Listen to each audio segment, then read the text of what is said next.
Subject নিয়ে পড়তে পারবে। এবং আমরা অনেকে যে সাবজেক্টগুলো নিয়ে বসে সব সাবজেক্টই আমাদের কলেজে আছে, তাছাড়াও যে সাবজেক্টগুলো নিয়ে সেটা কলেজে সংযোজন করা হয় সেটা আমরা স্যারদের সাথে কথা বলবো। আর তাছাড়া এখানে মানে পড়ানোর পরিবেশটা খুবই ভালো।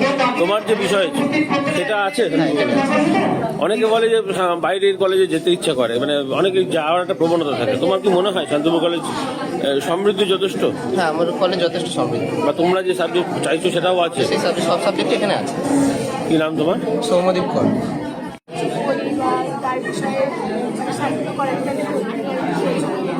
তো তোমার এমনি নিজের ব্যক্তিগতভাবে কি চয়েস, মানে পরবর্তীকালে পড়ি এখানে পড়বো না বা তার বিষয়ে আরও ভালোভাবে আগ্রহ একটা আছে যে কোন বিষয় নিয়ে কী করবো। তুমি যেটা মনে মনে চিন্তা করো সেটা নিয়ে পড়াশোনা করা যেতে পারে বা পরিবারের থেকে, সেইটা কি শান্তিপুর কলেজে আছে এখনো? হ্যাঁ, আছে অবশ্যই। আচ্ছা, সেইটাই আমি সেই বিষয়ে আরও ভালোভাবে যাতে পড়াশোনা করতে পারি পরবর্তীকালে, সেই বিষয় দিয়ে আরও আমরা পড়াশোনা করবো। কলেজে পরবর্তীতে পড়তে যাবো, কী বিষয় নেবো সেসব একটু চুপ কর। স্যারের কাছ থেকে জানবো, সেটার জন্য এসেছি। তো কি তুমি যে সাবজেক্টটা মনে মনে চাইছো সেটা কি এখানে আছে মনে হচ্ছে? হ্যাঁ, পল সায়েন্স। কিন্তু অন্যরা যদি চায় তাহলে তো স্যারদের সঙ্গে সেটা আলোচনা করা যাবে। কেমন লাগছে ধরো কলেজে আসার আগেই কলেজে আসতে হলো একবার? আমি প্রথমবার এসেছি, খুব ভালো। কি নাম তোমার? কোন স্কুলে কোন ক্লাসে পড়ো? ক্লাস কোন স্কুল? হ্যাঁ, এখানে দেখুন আমাদের পাঁচজনের মধ্যে যারা যারা আছে তাদের কারো এই কলেজে যে সাবজেক্টটা নিয়ে পড়ে আছে আবার অনেকে নেই। এবার এটাই আমরা চাই যে ধরুন যেরকম জিওগ্রাফি, আমাদের শান্তিপুরে কলেজে জিওগ্রাফির সাবজেক্টটা নেই। এখানে আমাদের অনেক স্টুডেন্ট আছে আমাদের বন্ধুদের মধ্যে যারা জিওগ্রাফিটা চায়। ফলে আমরা মনে করি যে যদি আমাদের শান্তিপুর কলেজেও অন্যান্য সাবজেক্টের মতো যে জিওগ্রাফিটাকে সংযোজন করা হয় তাহলে খুবই ভালো হয়।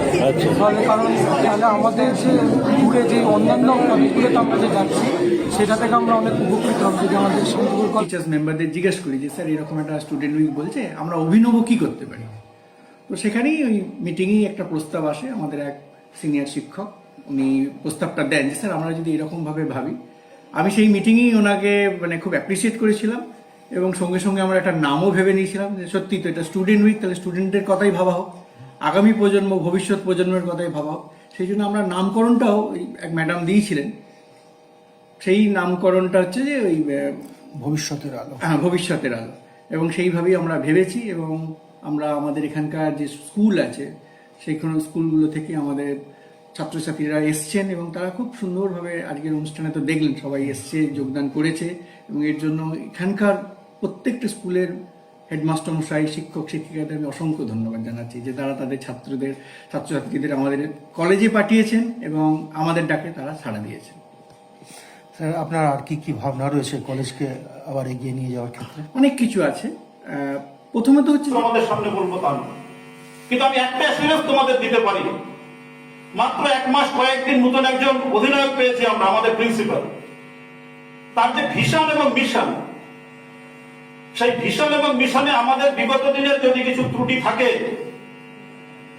আমরা ভালো ইনফ্রাস্ট্রাকচার দিতে পারিনি, সেই অভিযোগ যদি থাকে শান্তিপুরবাসী তোমাদের অভিভাবকদের, সেটাকে কাটিয়ে ওঠার পদক্ষেপ আমরা শুরু করেছি, আরো এগিয়ে যাব। আমরা তোমাদের কাছে, তোমাদের অভিভাবকের কাছে বার্তা পৌঁছতে চাই যে শান্তিপুর কলেজ মানে ক্লাস হয় না, শান্তিপুর কলেজ মানে ভালো টিচার নেই, এই ভাবনাটা কিন্তু ঠিক নয়। একটু ওয়েবসাইট গুলো ফলো করে গ্যালিলিওর মৃত্যু হচ্ছে জানুয়ারির 8 তারিখে এবং মৃত্যু 1643 সালে। তার 4 দিন আগে আরেকজন মহাবিজ্ঞানী জন্মগ্রহণ করেন 4 জানুয়ারি। আজকে 6 জানুয়ারি। যারা এখানে সায়েন্সের লোকজন বসে আছেন বা অন্যান্য যারা আসেন তাদের ভেতরে একটুখানি রক্ত গরম হওয়ার কথা। এই জানুয়ারি মাসে আমাদের এই অনুষ্ঠান করছি এবং এই ভবিষ্যতের আলো, এই আলো শব্দটা খুব গুরুত্বপূর্ণ। তার নাম হচ্ছে, কে বলতে পারবে? জন্মগ্রহণ করছেন বিশিষ্ট একজন বিজ্ঞানী স্যার আইজাক নিউটন। এই যে ইতিহাসের একটা আশ্চর্য সমাপতন যে গ্যালিলিও মারা যাচ্ছেন, নিউটন আসছেন এবং যেটা